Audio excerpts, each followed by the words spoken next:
¿Qué tal amigos? El siglo pasado marcó para el Perú una serie de cambios que llegaron a un ritmo bastante vertiginoso.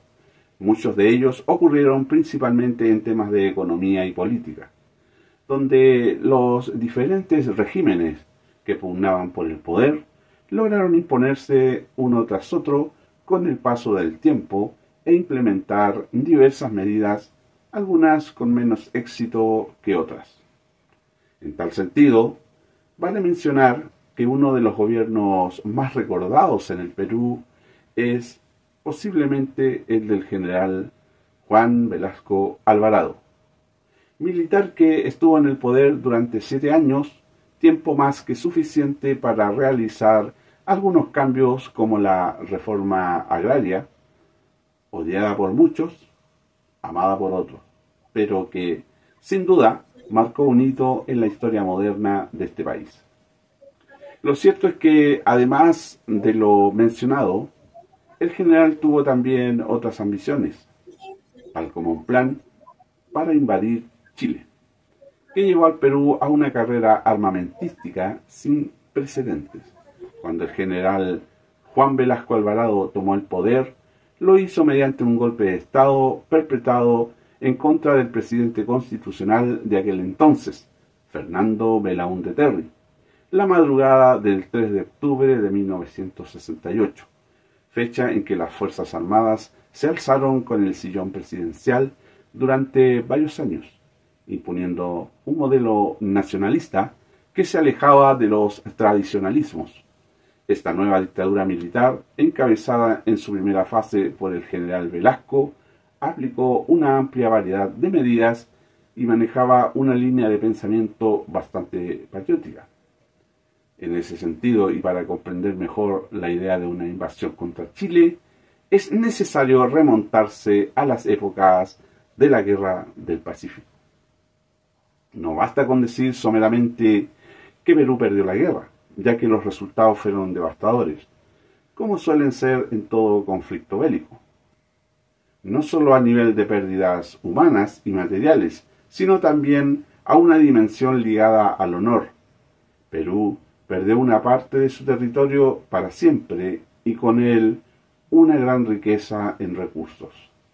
Los héroes nacionales se alzaron en esfuerzos infructuosos, algunos murieron en batalla y otros lucharon en todos los frentes con gran valentía en el anonimato, pero sin éxito alguno.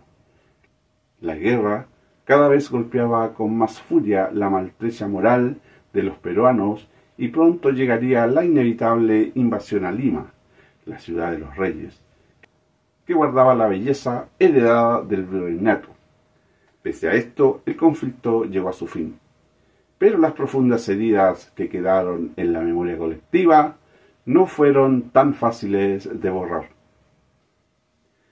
Entendiendo la humillación que representó para los vecinos del norte este periodo histórico, solo bastaba con sumarle los afanes nacionalistas y patrióticos que tenía el gobierno militar para entender en parte de dónde surgieron las ambiciones por recuperar lo que alguna vez fue territorio peruano. Para la época del gobierno de Velasco, el Perú ya contaba con el apoyo de países como Cuba o Rusia y una posición favorable frente a Chile, que afrontaba la inestabilidad política luego de la caída de Salvador Allende. En este punto, las tensiones entre ambos países se hicieron evidentes, dadas las diferencias entre los gobiernos de turno. Sin embargo, también se hizo notar la superioridad militar que Perú tenía frente a Chile, valiéndose de préstamos soviéticos a largo plazo, con una tasa de interés muy baja. La Armada peruana gastó millones de dólares y adquirió una fuerte cantidad de arsenal militar que incluía más de 200 tanques de guerra T-54 y T-55, que eventualmente llegaron a ser 400. Aviones de combate sumamente sofisticados, sistemas de misiles, fusilería, artillería, fragatas y cazas franceses que consolidaron su poderío y contrastaban con la desfasada maquinaria de guerra chilena y su estado de crisis política y económica.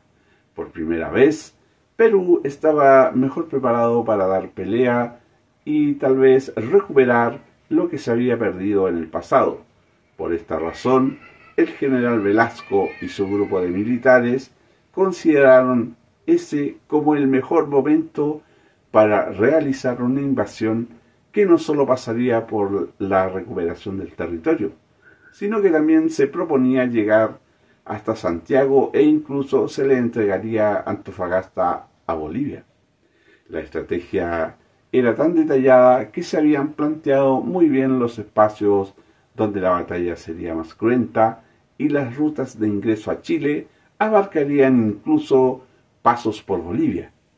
Había ya una labor de inteligencia previa, es decir, se sabía la ubicación de las tropas chilenas, nombres de tenientes, capacidad operativa, desplazamiento y más datos de vital importancia para un ataque.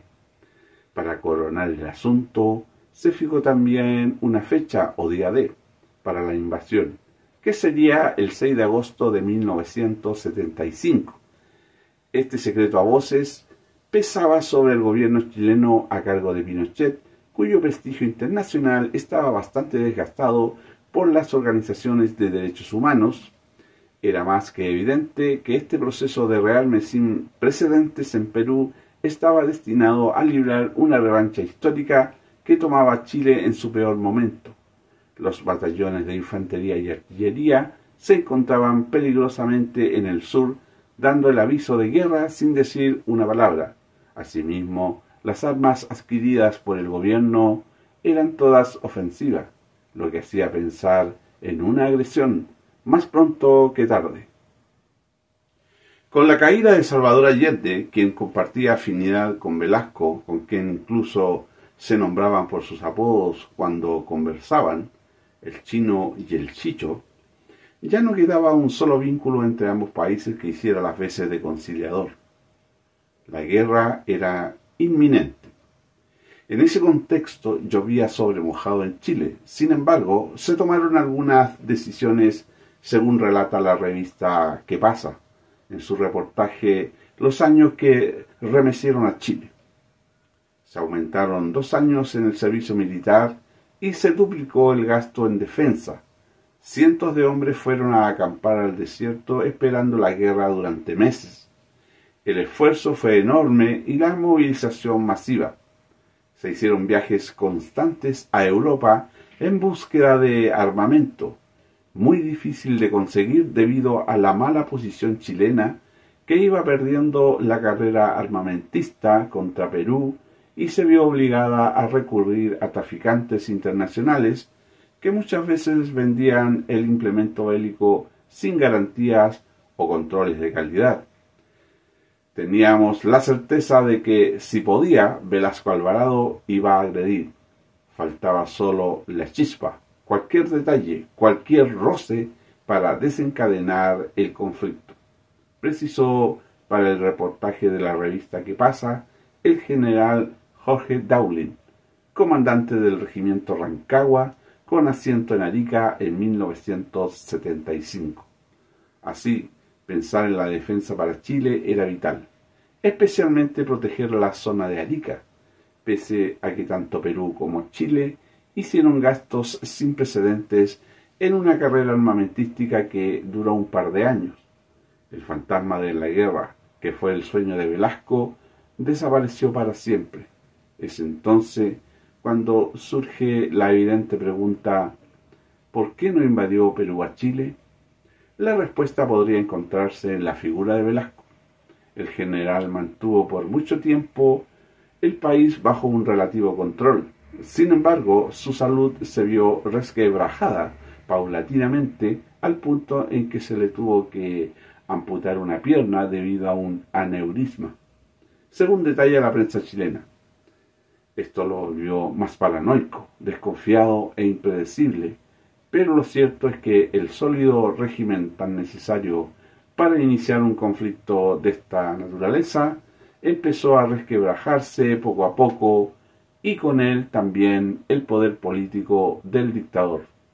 Un plan de guerra empezó a quedar en segundo plano ante las tensiones internas que culminaron con un golpe de Estado por parte de Francisco Morales Bermúdez un 29 de agosto de 1975. Otras versiones aseguran que Estados Unidos habría impedido una guerra debido a los vínculos de Perú con la Unión Soviética y el afán estratégico de que Sudamérica permanezca en paz.